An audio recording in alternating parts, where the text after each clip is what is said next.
So just a quick disclosure before we get into today's episode. Planetary is a CBD company based in Colorado, and the owner of Planetary has come to some CTS camps. She's super passionate about fitness, wellness, and endurance athletics. She's a triathlete as well as a cyclist, and passionate about CBD. The other guest on today's episode is a researcher in the field of CBD and all things hemp marijuana based. These things I know absolutely nothing about.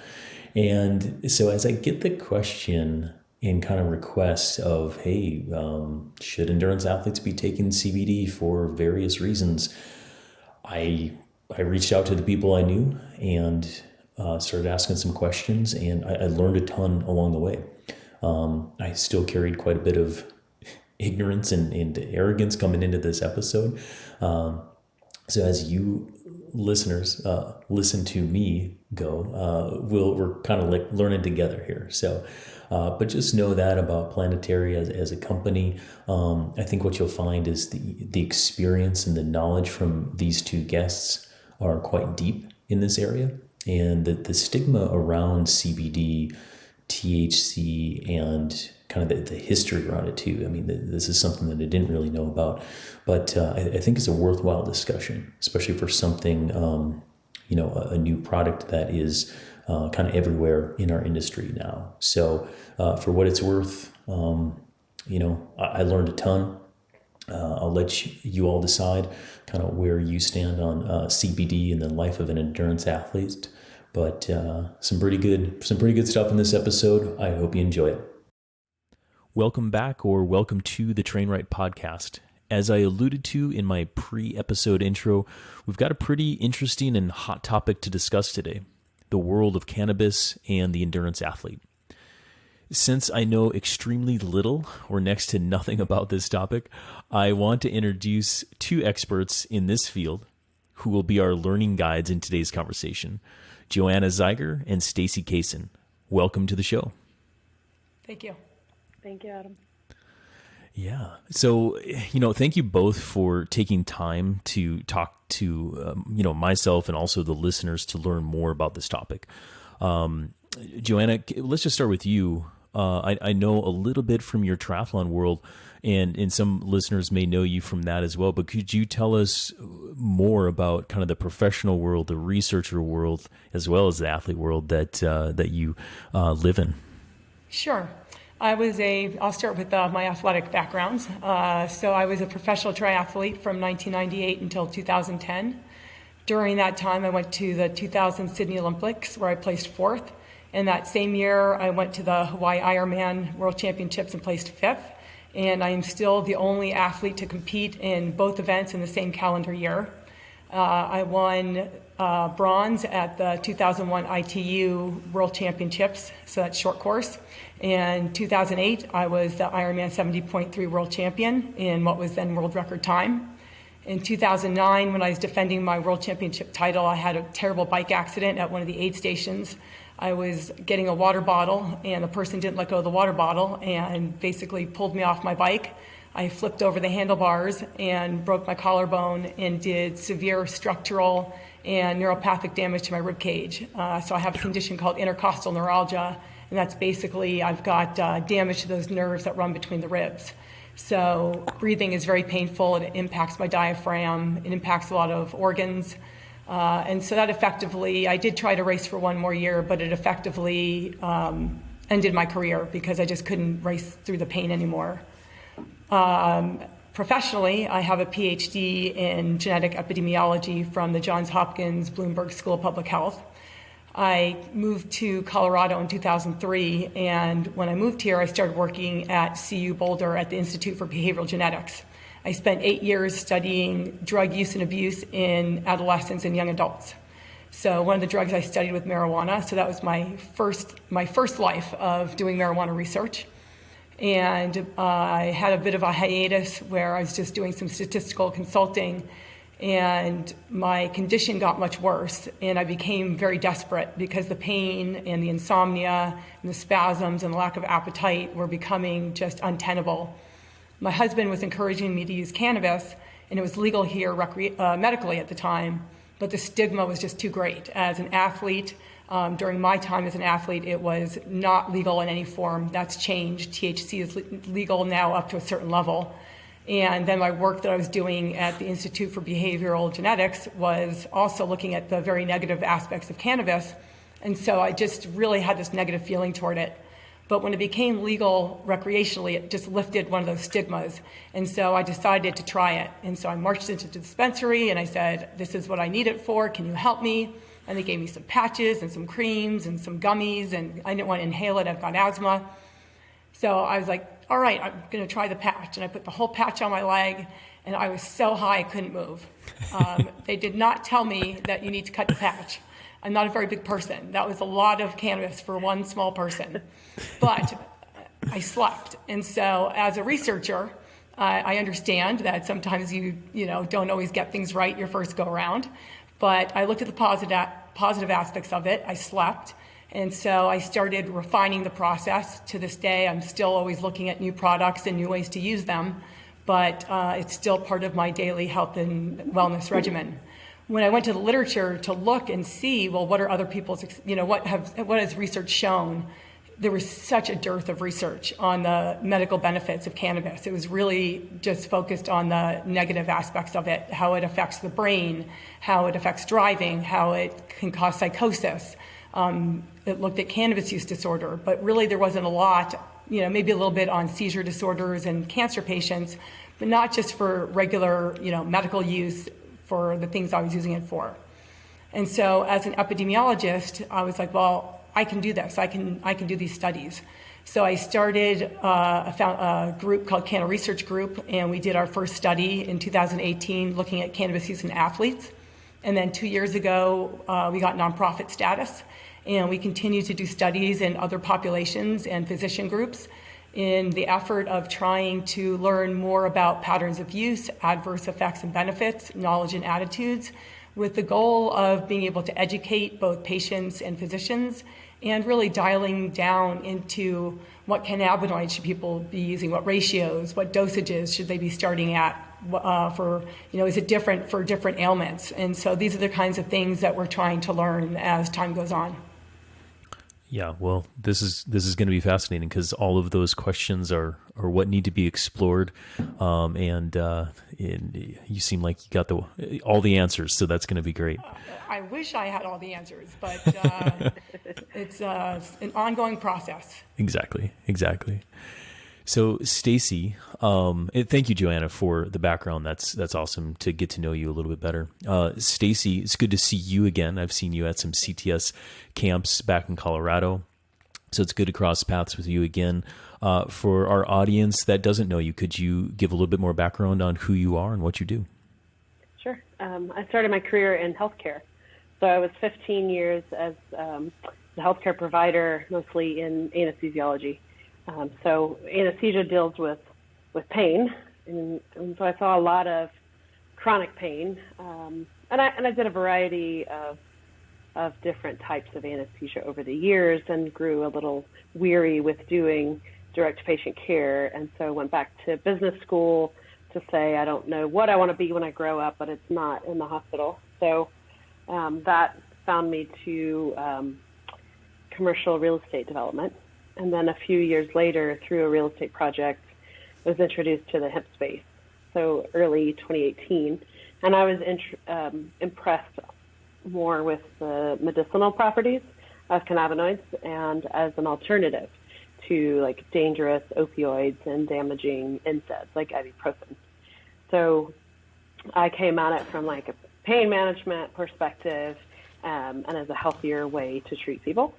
And I think being an athlete, you're really concerned with what goes into your body, and you care more about how your body performs and what kind of stuff you're putting into it. So to give plant-based alternatives that are healthier for us was really kind of what inspired me and has been the passion to move this forward. I've always been an athlete, but nowhere near at your level, so it's really hard to follow Joanna anyway in an introduction.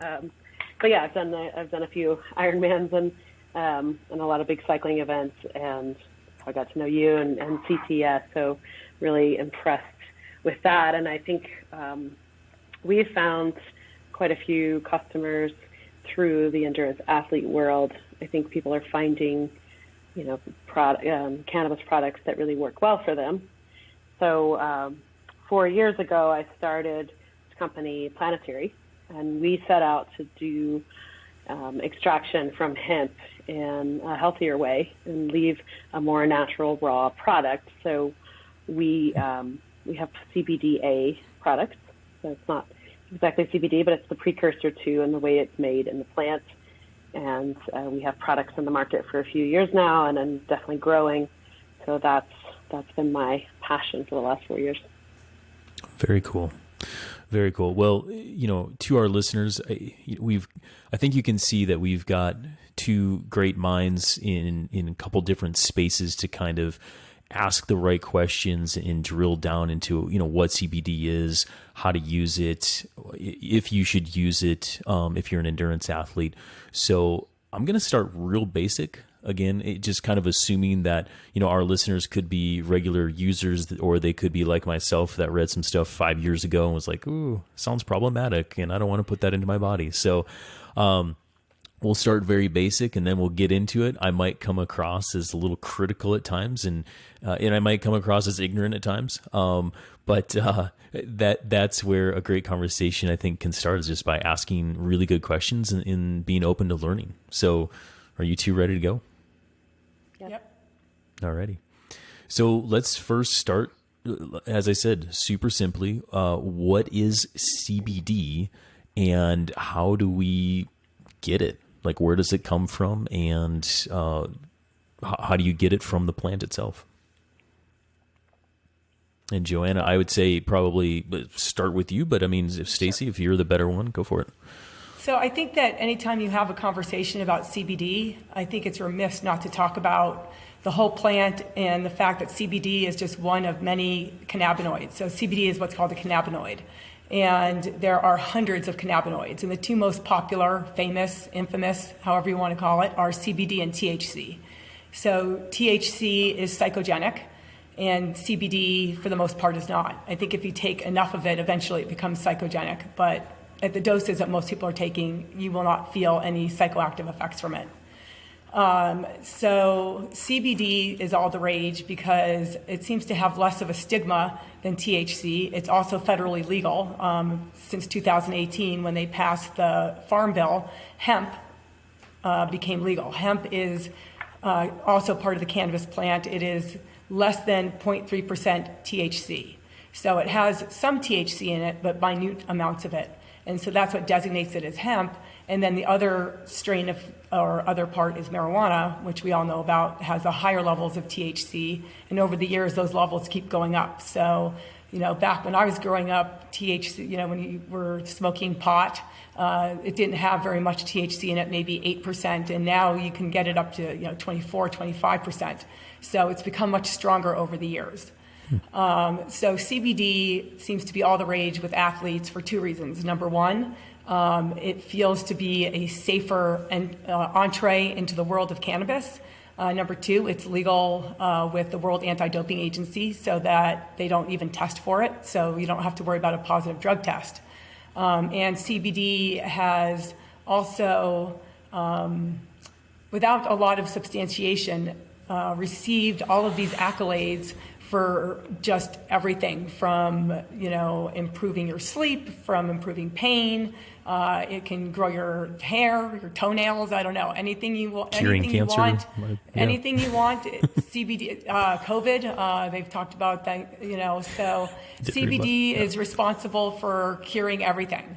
That is not the case. There are a lot of erroneous and false claims that have not been substantiated yet by research.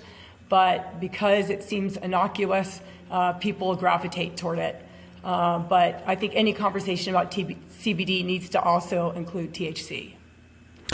Yeah, that's a great way to shape it up. And Stacy, kind of along with kind of the history of CBD, when did we start to know some of the potential health benefits or the medicinal benefits of just the oil itself? If you were to separate, the THC from the CBD oil, when did this start to become a thing? I think the first documented cases of cannabis use were over 3,000 years ago in China, and it was documented in around the 10th century in Europe. The Egyptians around the year 1100 were soaking cannabis plants in ethanol and extracting an oil from it. So that has been around for a really long time. It went away in the with Prohibition, I guess, late 20s, early 30s. Alcohol came back, cannabis didn't. And part of that, kind of an interesting fun fact, is just a great example of propaganda and demonization. And it was more against the fiber. So there was an individual whose business was more dependent upon timber, and so he didn't want the competing hemp, which is actually grows faster and has better benefits. And so the propaganda came out against hemp / cannabis.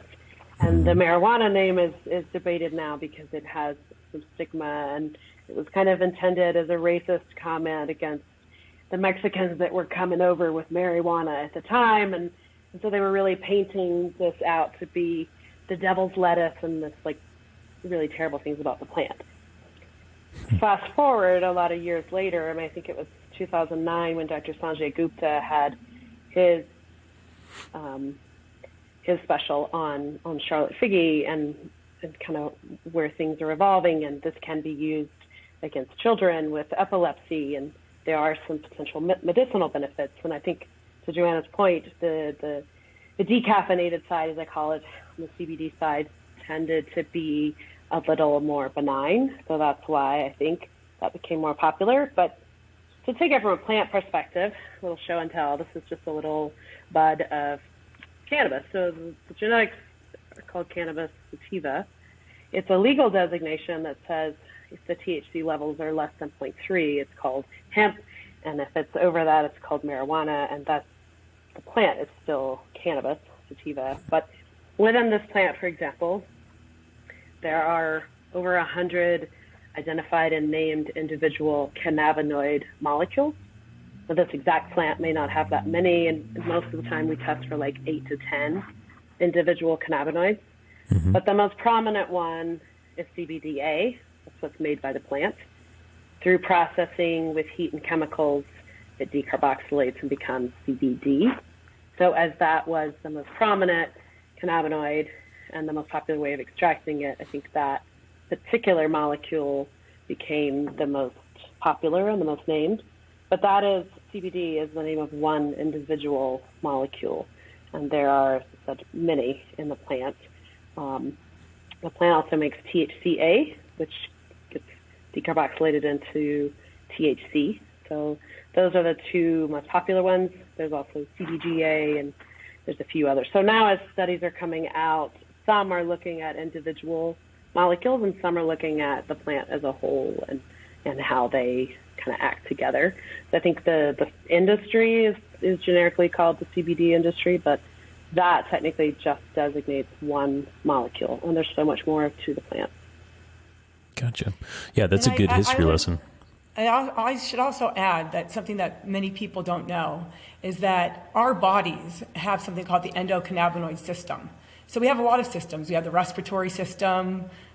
We have the, name a system. Cardiovascular system. The cardiovascular system. There you go. There you go. My brain went blank for a second, system. As it does, my post-COVID brain. But anyway, we also have a system called the endocannabinoid system.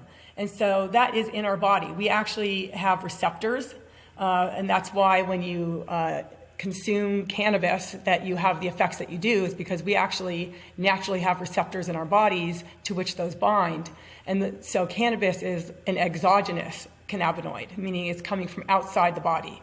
But we also make endogenous cannabinoids, meaning that they are made within our bodies, that we produce them ourselves. And we have 2 of them that bind to these receptors. And this system is also, intertwined with some other systems in the body.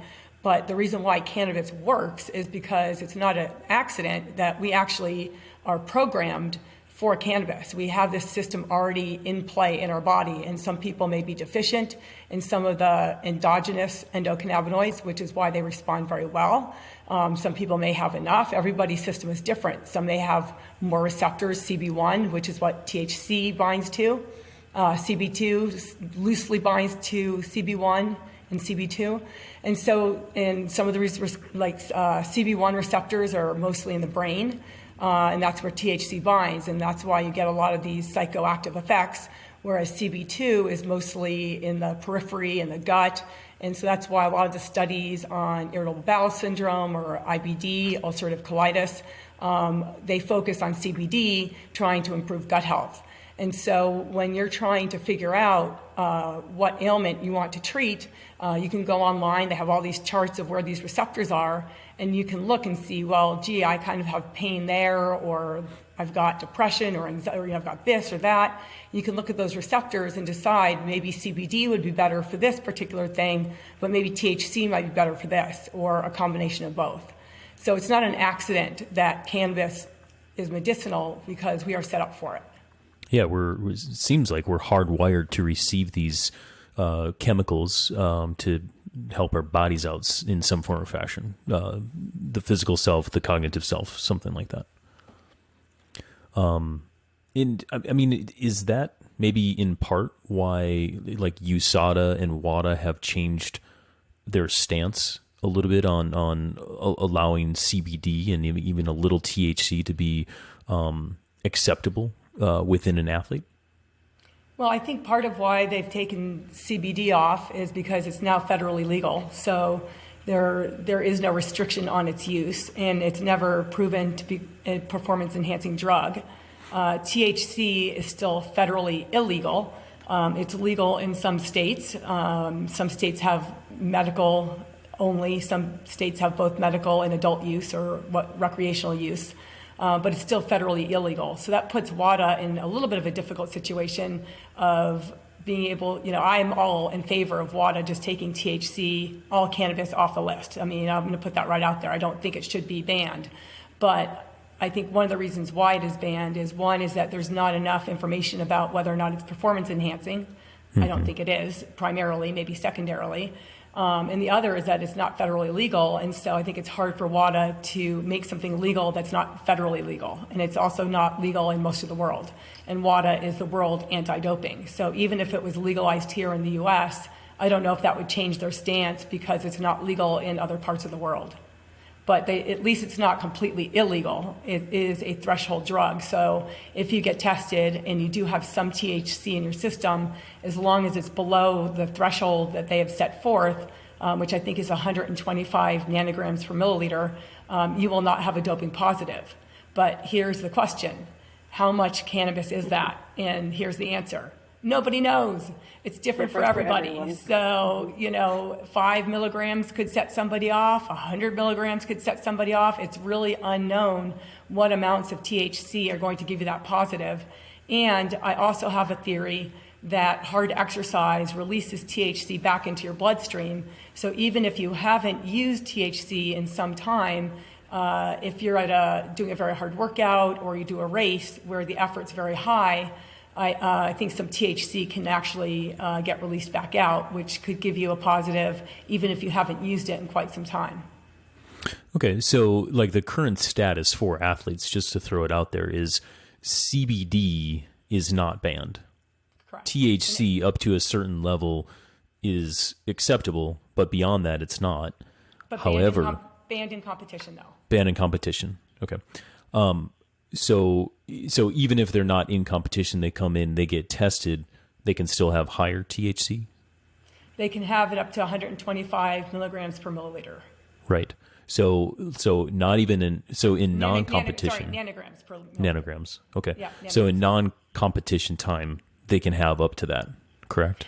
I think even if you get tested in competition, if your level is below that, it's okay, but you cannot use it during competition. So it's not like you could be in the middle of a race and pop a gummy or smoke a joint. Yeah, exactly. So my overall point here is, like, and then you said it too, is like, well, how much is that? How can you tell? Is like the current status to athletes is kind of walking a little bit of a fine line if you're in the testing pool of sorts when you're taking this stuff. So just, correct. You got to be real careful. I mean, really, the only way that you can be sure that you're not going to test positive is not to use it. Yes. Or to just use a CBD isolate. Exactly. Now, I will say too, probably the majority of our listeners don't have to worry about that. However, for those masters athletes, chasing world championships, the professional athletes out there that are in a testing pool, just so you know, you probably already do, but that you need to know all of that information, right? And that's the world that Joanna lived in for quite some time. So, right, you have to know what you're putting in your body. Exactly. Exactly. So with some of that as a risk to the athletes, we've already kind of given a nod to some potential benefits, but we haven't explicitly talked about those. Stacy, what are some of the benefits that I'd say are legit benefits, not the 100-point list of curing cancer and all this kind of stuff that I just read this morning on the Internet of Things. Can you talk a little bit about some of the solid potential benefits to endurance athletes? Yes. So we wrote a white paper that was a meta-analysis of all the scientific peer-reviewed journal articles on CBDA specifically, because the way we extract using water keeps it in the raw natural form, the way it's made in the plant, which is predominantly CBDA. So specifically looking at that, the biggest one is anti-inflammation, and that is by way of the COX-2 receptors. So it's a naturally selective COX-2 inhibitor, and COX, it's an acronym, and you probably wouldn't have heard of it, but what does that mean, by the way? But just if you can explain it. Is the acronym, but it's the pathways by which ibuprofen can block the inflammation in your knee, right? So for the cyclooxygenase or the COX receptors, there's 1 and 2. 1 blocks prostaglandins, which actually has detrimental effects on your stomach. So that's where you can have like bleeding stomach ulcers, as I did before, from taking ibuprofen, or also kidney issues. So I had a friend that was an anesthesiologist with me, ran a marathon, was taking ibuprofen. Afterwards, his kidneys completely shut down, and he ended up getting a transplant. And it was, so that's like the negative side, right? That's the bad side effects that happens when you take these non-steroidal anti-inflammatories, like Aleve, ibuprofen, Motrin, etc. The other pathway, the ones that just the way that they work and modulate inflammation, is the COX-2. And that's where CBDA is actually more effective per milligram than ibuprofen on those COX-2, but that's the anti-inflammatory pathway. So that's something unique. CBD actually does not do that. CBD has some anti-inflammatory properties, but it's through different modalities and different receptor groups, more related to the endocannabinoid system.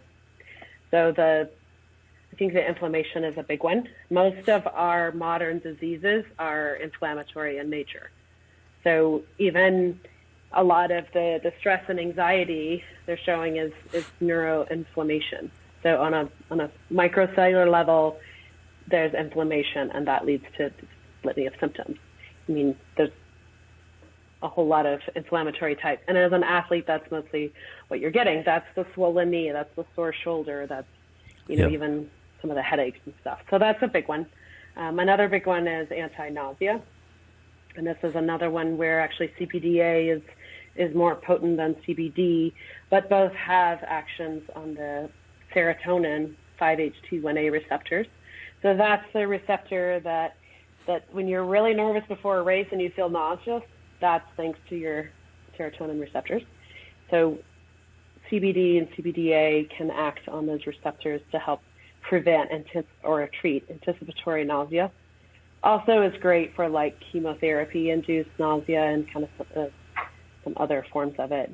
So those are probably the biggest two. There's also some neuroprotective benefits, which means if you had it in your system, your brain is less likely to be physically traumatized from a head injury, be it a bike wreck or a boxing match and you got hit in the head. So there's some good benefits on there. Some people talk about better sleep, better anxiety relief. And then it starts getting a little squishy. My favorite of the worst claims, Joanna, was this site. Someone that I knew sent me this and said, check this out.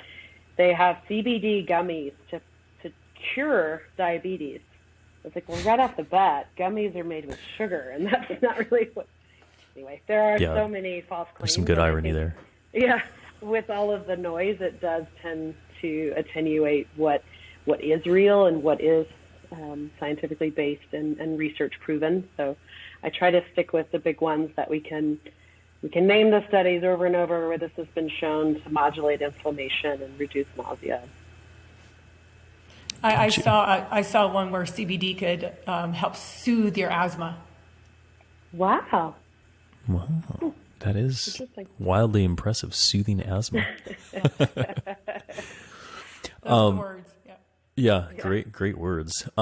So here maybe Adam Ignoramus Pulford talking here, but I've tried some CBD like soft gels and stuff like that over the years, and everything that Stacy just described, I will say I did not experience in terms of promised benefits and all this kind of stuff. Now I'm super thankful I don't have chronic pain. I don't have all this kind of stuff. Sure, I'm an athlete, train hard, crash, go boom, you get some inflammation, whatnot. And, so then elevate the legs, get good sleep and rock and roll. However, I have not experienced any of that. Joanna or Stacy, any insights on that with the person who takes it and is like, didn't work for me, I'm over it? Well, let me ask you this. Please do. Number one, do you know what brand you were using? And number two, how many milligrams of CBD were you taking? Number two, no idea. Number one, maybe have an idea. You don't have to say. You don't have to say. Yeah, I was gonna say I don't want to be like super brand, you don't need to say whatever. what brand it is, but Yeah. brand matters. I got it from a bike race because they had it like set up there. I'm like, cool, yeah, I'll take this afterwards. All good. But I have no idea how many milligrams. I can't really remember the brand, but let's just give you that. But it was a little capsule. It had you could like see the fluid in it, and it was small. I don't know. Yeah. So I think one of the major problems for people who say, "Gee, I don't feel anything with CBD." Well, there are a few. Number one is some people just don't respond to CBD. I mean, it's like any other medicine. There's lots of medicines on the market for things like depression, and one works for one person but not for another. And cannabis is no different. People respond very differently to it. Some people have horrendous experiences with THC. They get psychosis, or they get really anxious, or they vomit from it. To THC or to CBD? To THC. I'm using THC as an example. Gotcha. Okay. Because Gotcha. the effects are so profound and you can really feel them, whereas CBD are a little bit more subtle. Yeah. THC, for some people it's wonderful and it's great and they feel good on it and it helps their ailments, whereas other people say, I never want to touch this stuff again. CBD is no different. Everyone's going to have a different reaction to it. Some people are going to say, wow, that really helped my sore knee. And then there'll be people like yourself who don't feel anything. So there are some responders and non-responders. But then there's also the question of dosage and what dose are you taking and what is a dose? And we were talking about ibuprofen. And so when you go to your local pharmacy and you buy over-the-counter ibuprofen, a dose is a dose. It's 200 milligrams. It doesn't matter where you buy it. A pill is 200 milligrams if you buy it over the counter. CBD is not like that. CBD, a dose could be 5 milligrams. It could be 50 milligrams. You could buy capsules that are 25 milligrams. And so a dose is very different for everybody. And so it could be that the dose that you're taking is too low for you to feel an effect. And many of the clinical trials that are out there are using anywhere from 1 milligram to 5 milligrams per kilogram. And so if you're a 60 or 65 kilogram person and you're on that higher end, that's a lot of CBD. And if you're taking 5 or 10 milligrams of CBD, you may not have an effect at all because you are not taking a therapeutic dose. And everybody's therapeutic dose is going to be different.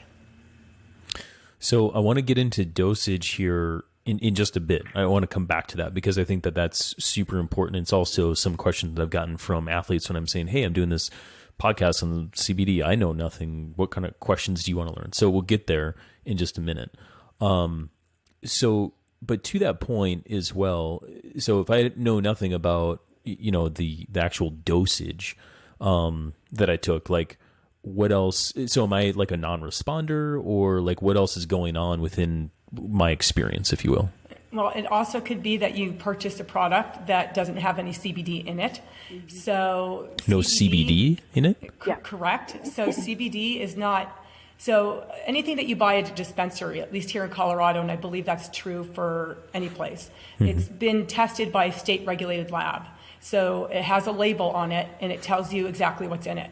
So it has X amount of THC, and X amount of CBD, and X amount of whatever. And so and it comes with a certificate of analysis, a COA. And so you know what you're getting. With CBD, the testing is not so rigorous, and you can buy that anywhere. You can buy it on the internet, you can buy it at the grocery store, you can buy it at the pharmacy. It does not come with a certificate of analysis. It can just be anything. And so when third-party independent groups have gone and just bought hundreds of bottles of CBD off the shelf, they have found astonishing results of products having in it what is not on the label. So either it has more CBD or less CBD. It might have THC when it says it has no THC. There could be other unsafe products for human consumption in there. And so they actually will rank these products, and some of them are actually very good, and they put on their websites their certificates of analysis because they have had their products tested by a third party. Awesome. Stacy's so good about that. And for those of us joining on YouTube, Stacy is having some visual aids to help us in this conversation. Just wanted to throw that out there for anyone not watching. But anyway, sorry, Joanna, keep going. So the type of CBD that you purchase also is going to play a very big role in whether or not it works, because if the product does not have CBD in it, you will not have an effect. So I always tell people, make sure you're buying your product from a reputable company that is very transparent about their product with their certificates of analysis. They're not making these unsubstantiated claims. So if you go to a website and they're promising you the world, that's probably not a good product. So Stacy, one of my questions on the outline was, how regulated is the CBD industry? We probably just answered that, but like any more insights to that? I would love to. So it's really not regulated. There's some states that have criteria, like the state of Colorado does have some criteria on testing, but that is recent, actually, as of last year. So quality matters, right? Would you sign up for an Ironman and then go to Walmart and get a kid's Huffy bike? Probably not. Like you're gonna get a reputable brand or get the right equipment. So if you're gonna buy a CBD product, I would also get something reputable and high quality, because as she mentioned, they've done these exposés, and there's a lab, like a nerd forum that we follow, that a lot of chemists love to pull products off the shelf and then test. And they're not only testing for what's supposed to be in there, but they're finding things that are not supposed to be in there. And we can talk about that later when you bring up some of the other isomers. But the show and tell visual is a planetary product. This is our infusion. It's comparable to like a tincture. And then on every label, the box and the label itself, we have the QR code. QR code will take you to our website where we're going to have a certificate of analysis. So every single batch we ever make, the raw material and the finished product, gets what we call a full suite of testing. So we're testing for the potency, which is going to say that ours is labeled for the milligrams of CBDA, and what this label says you can verify is what's in the bottle. We're also testing for pesticides, which are not used in any of our plants, and we're using USDA. We are USDA organic certified, which is very rare. And so that's one of the criteria, is that there's no pesticides used in growing it. And there's also residual solvents, which we don't use any solvents, so that one's negative. But most products are extracted with ethanol or hexane or pentane or other flammable solvents. So you want to look and make sure those levels are low of what's in your final product, because those can have negative impacts in the body as well. And then also we're looking for microbials and mycotoxins. So there have been yeast and mold and some other sort of bad things found in products. So those are things, and now the state of Colorado mandates that those 6 tests be done on final products. Now, is it enforced? That's a good question. So there are still plenty of companies that aren't necessarily showing that, or aren't really showing what's in it. When you if you go to Whole Foods and you buy an organic apple, has that ever been tested for pesticides? No. But you're trusting that that it is going to be okay and it is going to be healthy. This industry being pretty new and vastly unregulated, it is the wild, wild west. The great thing about the THC side in dispensaries is those are tested, right? And when we register our products actually through the same metric system, so they verify all the testing. And if you're buying at a dispensary, what is on the label is pretty well verified for what's in it. But if you, back to your question about not feeling anything, because we hear that a lot, if you bought a little cheap bottle from 7-Eleven and you put 2 drops in your mouth, not only is that a subtherapeutic dose for any adult, but that's, what was the quality and what's actually in the product. I'm of the opinion, and I totally could be wrong, but that it does work at some level for everyone. But CBD, CBDA is more subtle, and it might take a lot higher doses than what people are consuming. And I say that because of the receptor group. I think the way it works on the receptor, it will, but it may just take a lot higher dose. And some people's physiology are different. I'm a redhead, so I have really high tolerance for I don't feel it. I mean, most people don't feel a CBD product in your head. It's not like suddenly your mentation totally changes, but the pain and the inflammation may change, or the nausea may change. And maybe it generally is with plant medicine subtle enough that it's not so aha. Now, big doses of THC will definitely give you the aha at times, but yeah, I think the dosage that people are taking and the quality are the biggest factors. Gotcha. Okay, so from the, say, regulatory standpoint, there's some governance, let's just say at least in Colorado, that has some guidance and maybe a little bit of oversight, but not a ton. And so it's really left up to the company to take on that responsibility for themselves to, like you just kind of showed us there, is here's what's in our product, here's our product kind of thing. It's up to the consumer to be able to look at that and be able to distinguish between companies that are reputable and those that are not. And I don't think we're used to that. To my Apple example, you're not checking brands or COAs on your Apple, and you may not even on some other things. You're just well, I'm sure it's fine, right? This pharmaceutical I just picked up from Walgreens I'm sure it's fine. Someone tested this, right? And I don't think we are quite as programmed to question it, But when you pick an olive oil, what do you look for? Are you looking for cold pressed? Are you looking for extra virgin olive oil? That's kind of an analogy on there's a lot of ways to do it. So if the consumer is educated enough to know to pick the quality products. Yeah. Yeah, that makes a lot of sense. And it's also, I think it speaks to one of the primary reasons why I want to do this podcast is just get more information to people that are curious so that they have more informed decision making for themselves, right? So that they, as opposed to myself, it's I read something about it 5 years ago, I'm going to stay away from it. It's stuff's changed, right? Now, go back to my example here real quick. I do know that the CBD product that I got was from, it was made in Colorado. And so if I took some, we know that, so I didn't feel anything sensationally, whether it had any effect, who knows, right? So it could have been a dosage issue. I don't know if there was anything else in it necessarily, but I also read that CBD works pretty darn good with just a touch of THC. Is that true? And why does that happen? Well, there's something called the entourage effect, and that is the combination of the whole plant is what has the most effect. And so when you take out certain cannabinoids, the isolates, that it may not work as well as the plant in its entirety. And I always say that the THC sort of kicks that CBD into gear.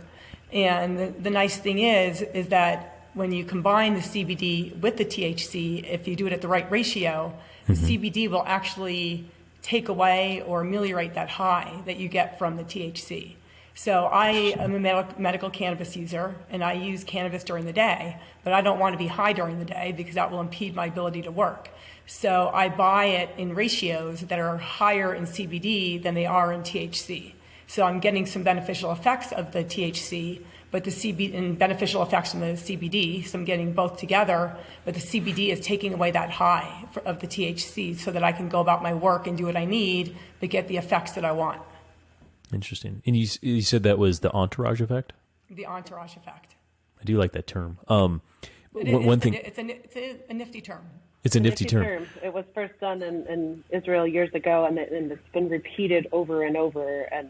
And what it is, it's like every part of the plant in concert works together than just even pieces of the whole. And so there's synergistic effects, and some of it is linked to, there was a study that came out of Australia last summer that showed kind of the building blocks of the acidic cannabinoids help the others bind to additional receptors. And then there are also a big role of like the flavonoids, which are natural plant materials. So having that whole plant is greater than just pulling out one or two isolated molecules of cannabinoids. So when I've spoken to nutritionists, and even I did an episode on the Trainwright podcast with another company that they were using plant phytochemicals in their product, and basically what they said too, they didn't use the fancy term entourage effect, but what they alluded to was, the reason why we put X amount in as opposed to one is because we tested and we know that this one thing, if this is what we want, works way better in synergy with the rest of these chemicals. And it's all plant-based, it's all coming from that. So there's a lot of parallels kind of coming in from, I guess, the stuff I know to what we're talking about right now, which is really good to hear. Yeah. But the entourage effect, that is, it's like 2 + 2 = 5. It's greater than the sum of the parts. Exactly.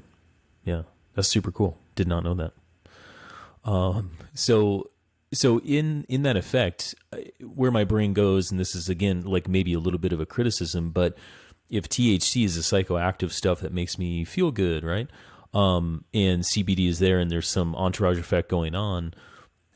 Perhaps then could it be like toothpaste, where, and this is something that I learned about toothpaste, is the foaming action of toothpaste does nothing to clean, but it feels really cool, and it has this like sensation that's going on, similar to like the mint as well. The mint kind of freshens, but doesn't do anything for cleaning.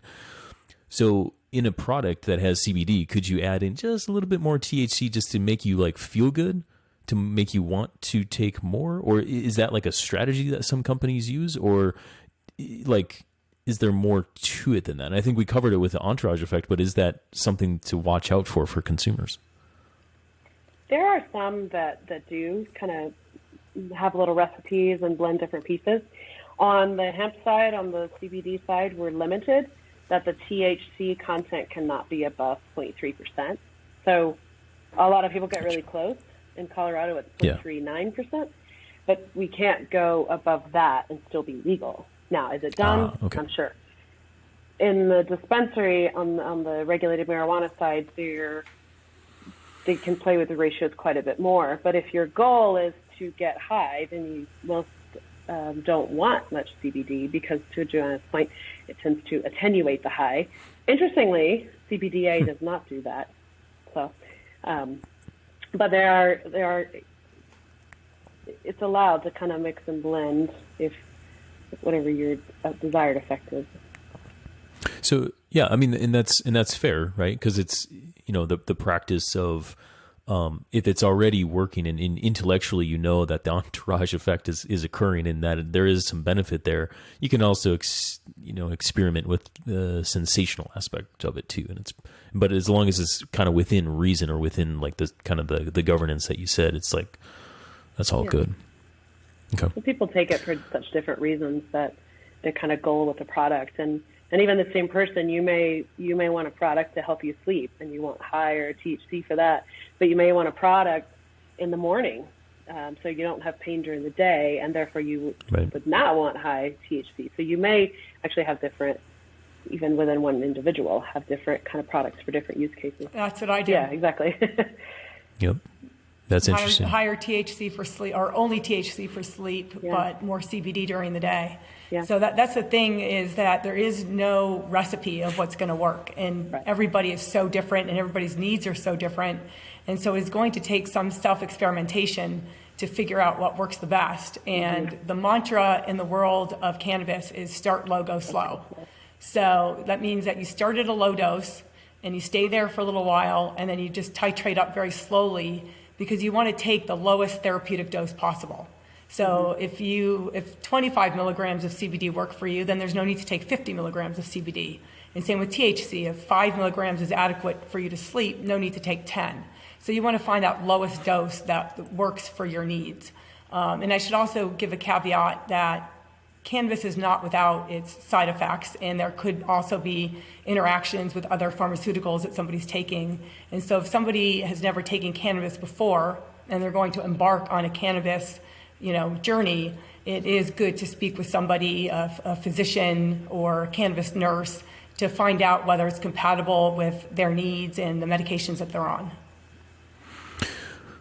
Excellent. So I want to segue to dosage, since you just covered that, but what you just said there in terms of like a cannabis nurse or a physician, like I was thinking physician, is any general practitioner going to know what to say to that? Not so really. how do you find a cannabis nurse or a cannabis doctor? Well, it's starting to No change. idea. And actually, I taught a class to a medical school, but back, 20 years ago, even 10 years ago, we're not teaching anything about cannabis or the endocannabinoid system, or hardly nutrition even, in medical school. Yeah. So most physicians, in my experience, are going to be like, well, I don't know. I learned it as a drug, and I don't know what it does. And then you also hear people say there's never been an overdose death from cannabis, and I think that's still true. Although there are plenty that go to the hospital with hyperemesis, constantly vomiting because they took 500 milligrams on a gummy or something. So it's not, to her point, it's not without side effects for sure. But the reason with the pharmaceutical bit is because cannabis is metabolized in our livers in the cytochrome P450 system, which is the same way that like alcohol and most all pharmaceuticals are. So if you're taking like antidepressants, SSRIs end up being a common one because those particular drugs have really long half-lives. It tends to accumulate more. And so if you have more of those enzymes trying to break down, metabolize the pharmaceuticals, you don't have as many available for the cannabis or vice versa. And so you get a little higher blood levels because it's not being broken down as readily.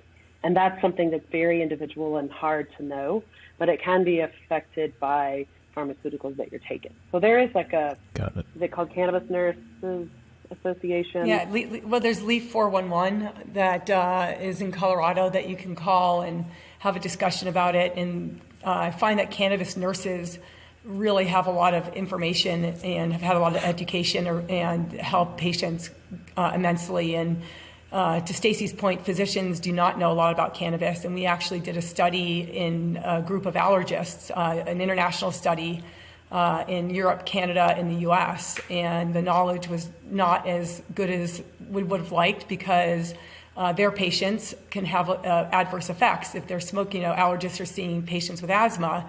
And if you have asthma, you really shouldn't be smoking or vaping cannabis. You don't want to inhale it because it's not good for your lungs.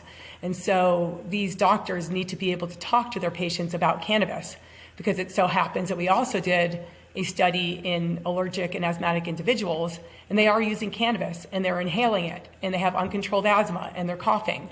And so there's this disconnect between what the patients are doing and what the doctors know.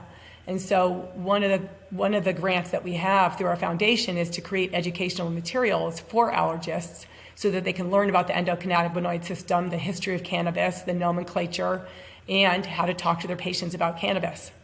Mm-hmm. Another organization that's awesome. It's based in Colorado, but it's a nonprofit organization, been around for many years, is Realm of Caring. And so they have a website, realmofcaring.org. They're actually based in the Springs, and they have manned phones. So you can call and talk to a trained cannabis provider and, or what are they, I think, educator.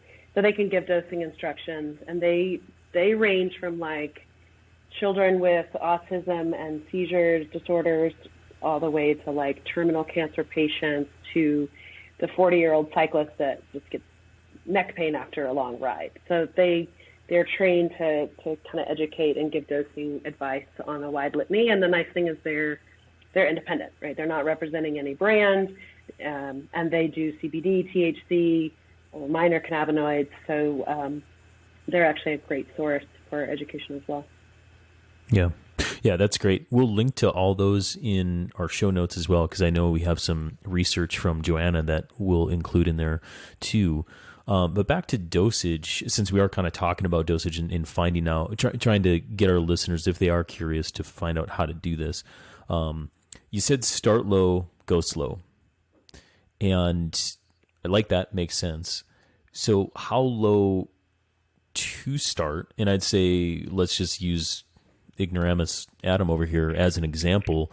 And I maybe say 70 kilograms or so, a very non-user of sorts. Where would you say I should start from a standpoint of CBD usage? So I actually have, and I'm going to try and find it. Yes, Yeah, I was going to say, looks like Joanna's looking for something. Yep, it's called Routine Protocol for Medical Cannabis Dosing and Administration. And this is a published paper from 2021. And Bhaskar et al. In Journal of Cannabis Research. I want to give them credit where credit's due. And it was published, I think, in March of last year. And so this is their dosing recommendation. So they say that you start with CBD, as CBD predominant. And the CBD starting dose would be 5 milligrams twice per day. Then the titration up would be to 10 milligrams per day to increase that 10 milligrams a day every 2 to 3 days. So you'd start with 5 milligrams twice a day, and then every 2 to 3 days you'd increase that 10 milligrams until you get to a dose that you feel, gee, I'm at a dose that feels good, or it's doing what I want it to do. If the patient is not reaching goals when CBD predominant dose is greater than or equal to 40 milligrams per day, then you start adding THC. Ah, that's how you do it. Okay? So once you get to 40 milligrams of CBD, then you start to add the THC, and then you start your THC dose with your CBD dose at 2.5 milligrams of THC. And then you increase by 2.5 milligrams every 2 to 7 days until goals are met or a maximum dose of 40 milligrams per day of THC is reached. Maximum of how much? 40 milligrams per day of THC, which Gotcha. is, to me, that sounds like a lot, but for some people it's not. So everybody's different. But anyway, so this is the recommendation that was given in this paper. Got you. Yeah, that does sound like a lot on this end too. I will send you a PDF of this, and maybe you could put that up because I know that's hard to understand, and it was a lot of information. And so I've got a nice chart that shows that. Yeah, no, I think that's awesome. I mean, it's very similar to like a air pressure calculator for athletes trying to figure out how low to take their tire pressure these days, because it all depends, right? And but starting to explore. That actually sounds lower than I would have expected on the CBD side. The dosages. I was just going to say the CBD sounded lower, the THC sounded higher, and the only reason why I say that the CBD sounded lower is because you were talking about some research where it was like something like 1 to 5 milligrams per kilogram is what per they kilogram. Yeah, because I was like, wait, what? I mean, that's so huge variance. There was a big study that came out in January from Oregon State University, Dr. Richard Van Riemann et al., and they found CBDA plus CBGA blocks the transmission of COVID. And they go into the explanation on kind of the lock and key effects of receptors, and so the ACE receptor, the outside of the cell, is how the virus transmits itself from cell to cell. CBDA, CBGA, in layman's terms, kind of changes the shape of that key so that it can no longer enter the cell. So then the question is, well, what dosage were you talking about? And in the study, we did the math to kind of calculate it out. It comes out to be like 800 milligrams, which is doable. That's a big dose. I actually take pretty high doses myself of CBDA. It's just very cost prohibitive. It's cost prohibitive, yeah. It's cost prohibitive. But on a more practical standpoint, I try to bring things back to like what's practical and what can I, recommend to patients that's everyday usable. The Portland Business Journal asked the researcher, because there's not a lot of CBDA on the market. They actually found us. They looked at our COAs, and he said yes, that would work. So all of a sudden we're selling tons of these soft gels because he said yes, this particular thing, right? So now we've taken the data from those customers that have purchased and we'll be publishing soon, looked at how many of them had COVID compared to the national average at that point if they were ingesting CBDA. And I can tell you none of them were taking anywhere near that high dose. Most were in the 25 to 50 range. So like on a practical dosing standpoint, we often see people starting at like 25 milligrams, maybe a little bit lower, but kind of start with that. And then I actually would split it to twice a day before you start taking more at once, because the half-life is relatively short. And so depending on what you're taking it for, but we have a lot of people take it twice a day, and then you can get your kind of round-the-clock benefits. And it is a slow, gradual build-up. So I fully agree with the start low and take it slow. Gotcha. Especially with THC. More so than with CBD. Yeah. More so than with CBD. Yeah, makes a lot of sense. So as it pertains to kind of like the endurance athlete, speaking to some of the benefits that you can get, I've read stuff on labels like full spectrum CBD or broad spectrum CBD. What does that mean? Is that important? And anything else that you want to speak to on the spectrums, if you will?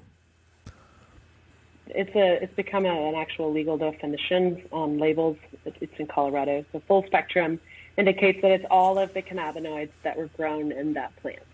And the genetics of each plant will kind of fluctuate the ratios, but there may be 5 to 100 cannabinoids in a plant. So full spectrum means that you extracted everything that was in that plant, all the cannabinoids, and then either the flavonoids or the terpenes. So it's the idea of getting whole plant. And the purpose of that is back to the entourage effect. If you're getting a full spectrum, you're getting the entourage effect. If you're pulling out an isolate, you're getting one isolated molecule, which has benefits, but not as much as the full spectrum. Gotcha. And then what is broad spectrum? Broad spectrum can mean they took two isolates and put it together. So it's kind of everything in between. If you say an isolate and a full spectrum are the two bookends, boundaries, broad spectrum can be everything in between. And what some companies do is they'll take a CBD molecule and a CBG or a CBN, or they'll kind of mix a couple of isolates together. Okay. And so my brain goes in two different ways. One, kind of back to the athlete in the testing pool. Do they need to worry about taking something that is full spectrum or broad spectrum, since it is so broad in what it's encapsulating there? Or is that advantageous to somebody just to get the benefits out of CBD? What are the implications, I guess, for an athlete in a testing pool in that regard? I think it is advantageous to have full spectrum, and if it's a CBD product or something kind of on the decaffeinated side, it is by law across the U.S. less than 0.3% THC. So that's a pretty low amount, and that's by dry weight. So you're going to have a low amount of THC, and so the likelihood of having a positive test over that threshold is pretty low. But for people like we have, like say it's someone in the military who is apt to get drug tested and you're really concerned about any THC, that's where topicals can be really nice. Because a topical acts on local receptors and you get about 10% systemic absorption. So once it's diluted into a topical, which are typically more dilute than an ingestible, and then you've got what little's absorbed systemically, the chances are incredibly low. So some of those products, they'll pass the drug test. Gotcha. And Joanna, did you have anything to add to that? Well, we did a study in athletes a few years ago, and we didn't look at dosing because people are historically not very good at reporting how much they're taking. Just like when I asked you how much are you taking and you didn't know, that's very common, is that most people don't really know how much they're taking, and that's because of a variety of reasons. But people do know if they're using CBD or THC. That they can tell you with good accuracy. And we did find in our study that athletes who were using a combination of CBD and THC, either using THC by itself or CBD in combination with THC, had the most benefit for things like improved sleep, more energy, decreased pain, decreased anxiety, more calm. But on the flip side, they also had more adverse effects. They were reported at a much lower rate. And some of the adverse effects that we saw with people who were using THC or the combination of THC and CBD were things, ironically enough, it increases anxiety and it also decreases anxiety. It's one of those drugs that if you get the dosage right, it can be helpful for anxiety, but if you don't get it right, it could cause anxiety. So people did report anxiety, lack of concentration, and increased appetite. Those were the three major ones that we saw. Some very serious events like cardiovascular or respiratory were reported at quite a low rate. Gotcha. Yeah, bell curves to everything. Right? It's a biphasic response, actually, with THC and CBD. If a little does this, but actually too much, you can take it for nausea, but if you take too much, you actually get nauseous. That's actually another unique thing with the acidic. Cbd is completely linear. You don't have that biphasic response. Interesting. So along with that, I think it's important to note, I mean, you mentioned like a topical CBD. We didn't talk about that. We were kind of talking about pills and tinctures so far. So I assume that there is some benefits to topical balms or salves or whatever. Is it just as effective, a little less effective, more effective? Can you speak to that a little bit more in terms of like where an athlete should start if they're like, oh, I don't want to put that in my body, but I'll put it on my body? Yeah, it's different. Okay. Our muscle rub is actually a Chris Carmichael inspired product, and I got to go down to Cheyenne Canyon and do some kind of film to launch this, which was really fun.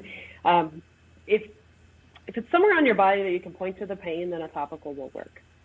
So the muscle rub, for example, is our topical, which this is the one I use all the time. So it's a twist up and roll on, and then you didn't get your hands greasy, which is important before you're getting on a bike, I think. Yeah, for sure. So, like, you can rub it on your temples for a headache. I used to use it a lot for menstrual cramps. Roll that on instead of taking an ibuprofen or something. So if it's a knee, a neck, a shoulder, or whatever, a topical type pain, then the topicals actually do really well for that. If it's something like sleep, anxiety, nausea, something that affects your whole body, then you're really going to need an ingestible. And I think, especially with more pain, the magic is to do both. So have an ingestible that you take a low dose every day just to satiate your endocannabinoid system and keep all the systemic inflammation modulated, and then use a topical additionally as needed. Like if your shoulder flared up after a swim, then rub that on today and get that to calm down. Gotcha. Anything to add to that, Joanna? I agree. If it's something that you can feel, a topical is great, but if it's something systemic, then you need to take it systemically. Got it. Yeah, that's a good rule of thumb. I like that. All right. So, Joanna, you've had a journey, like kind of the athlete journey, the research journey that kind of brought you to where you're at right now. To our listeners, why do you think that athletes should be informed about what CBD is, as opposed to this guy who saw some stuff at a stand and was like, oh, maybe I'll try it, does nothing for me, and that's it for my journey? What would you say to the athletes listening right now that may be a little bit critical, that you want them to know? It's not for everybody, and that's okay. It's not for everyone. It's not gonna cure everything. It's something that you need to educate yourself about and decide whether it's right for you. I think it can be a very important part of a health and wellness regimen, but it's not the cure-all and it's not the be-all, end-all. You still have to work hard. If you're an athlete using it, it's not like you're going to take cannabis and say, okay, well, I can stop training now, or I don't need to sleep, or I don't need to eat healthily, or I don't need to do appropriate recovery. It's just one part of a multimodal approach to health and wellness. And for athletes, I think that it can be something very beneficial. if used properly, but athletes need to educate themselves, and the information isn't going to just fall into their laps. You need to learn about it, just like you need to learn about how to train. You need to learn how to use cannabis, because it can have beneficial effects, but it also can have adverse effects. And so people need to make informed decisions about whether or not they want to start a cannabis program, whether they want to continue with it. They need to define why they're using it, just like they would for their training. Why are you training? Are you training for a race? What are your goals for this? And so when I ask people, well, why are you using cannabis? And they just say, well, I want to feel better. Well, what does that mean? What do you want to feel better? Do you want to sleep better? Do you want better recovery? Do you want to enjoy your sports more? What is your primary goal? And so you need to define that. And if you don't know why you're using it, it's going to be much more difficult to determine whether or not it's working. That's a great answer. That's a wonderful answer. Stacy, I'll go to you next. In this kind of like the final kind of summary question is, if somebody is pretty skeptical just in terms of like the business side of things, you're selling snake oil, it's a crazy wild west sort of thing that I'm sure you've heard plenty of times. What would you say to that listener that has listened to us thus far and is like, still don't know? I do think quality matters. So I think finding a quality product, it's grown from a plant that was extracted and produced properly. So yeah, there are scary things. There are multi-level marketing companies that import everything from China that has tons of pesticides and hexane in it, and that's going to attenuate the goodness of the plant. But don't lose hope, because there's one bad egg, right? There's plenty that are doing it right and that are doing the testing and that are backed with integrity and science. So I would, educate yourself enough to find a quality product that's doing third-party testing, that is labeled appropriately so that you know what you're putting into your body, and then track it. Take like a journal of sorts. To Joanna's point, and I love what she said about exactly why do you want to feel better.